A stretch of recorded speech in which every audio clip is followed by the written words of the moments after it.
ګرانو کتونکو په دغه شپه باندې دغه جشن دغه خوشحالي د دغه خیرات اختمام او دغه ځوانان دغه مشران د دغه سیند غاړې ته راتګ چې کوم دی دا د پاک فوج سره د یکجهتۍ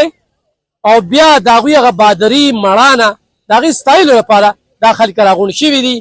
نو یو ډېر زبردست پروګرام خو مو شو او نن چې کومه خوشحالي ونمانځلې شوه د فوج سره او د خلکو هغه شکوک او شبهات د فوج حوالې سره هغه خلکه چې هغه د اغیارو د نورو خلکو په خبرو کې راغلي وو نن هغوی ومنله چې واقعي د پاکستان فوج شان فوج په ټوله دنیا کې نشته. نو نن هغه پښتنو ومنله چې واقعي پښتون فوج دی نو زبردست دی او بیا دغه انډیا ته دغه اخماتي جواب صرف 3 घंटे 45 منټه همدغې خلکو دغه خبرې وکړئ خو چې دا د 11 ورځې چې دوی کومه ټیکونه وکړل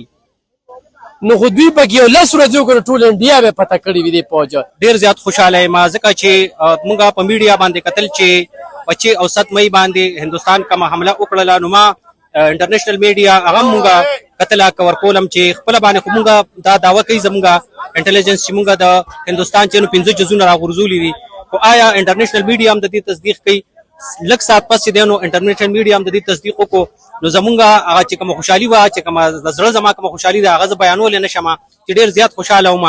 بیا چې دی نو د هغې ډرونز راتلل او دلته کې په خلکو کې دا یو اضطراب و چې یاره زمونږ فوج څه کوي دوی له چې دی نو جواب ولې نه ورکوي خو کله چې هغې زمونږ د صبر مسلسل دا امتحان واخیستو او په 10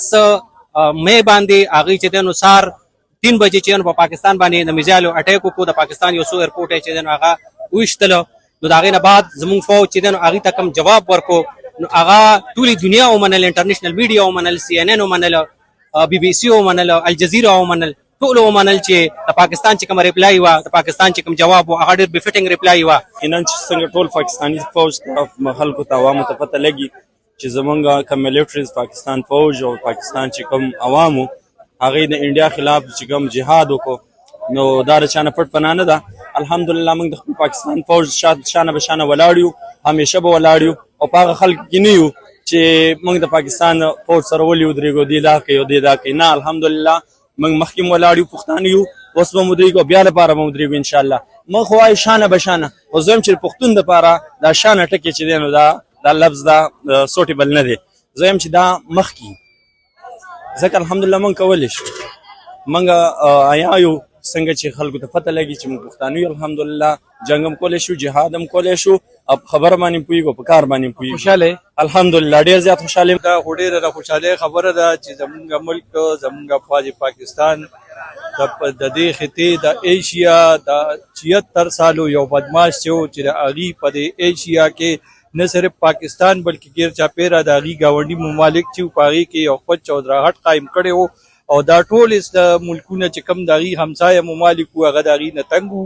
نو نن الحمدلله پاکستان د هغې هغه 76 ساله چودراهټ ختم کړ د هغې هغه کم بړ کې چې به یې والې هغې چې هغه کومه بدماشي کوله هغې چې کوم یو هغه مصنوعي داغ جوړ کړی و په دې ایشیا باندې هغه یې ولله ختم کړ او نه صرف مونږ دا چې مونږ خپله دفاع وکړه بلکې هغې لم ډېر نقصانات ورکړل. هغه نقصانات چې کوم هغې د سره دا اکسپیکټ کولی نه شوه چې هغې دا سوچ کې هم نه راتله چې یاره مونږ به پاکستان دې حالت ته مجبوره کړي چې مونږ به لاړ شو او د امریکا نه به د سیز فایر درخواست وکړو چې یاره راشئ مونږ د دې بلا نه خلاص کړئ. زه خو ستاسو دومره خوشحاله یم که نه رب یقین وکړه چې دوی دا څنګه دا جواب ورکړو نو په جواب یې نه ومه د مخالفینو ته مې صرف ویلي دي ما چې زه دومره خوشحاله یم که نه چې زه ډېر بل خوشحالي به ما سره نور نه راځي. صحیح ډېره زیاته مننه ګرانو کتونکو دا د خلکو تاثرات چې موږ تاسو ته وړاندې کړل په دغه شپه د دوی دغه راجمع کېدل د خپل فوج ته خیرات تحسین پیش کول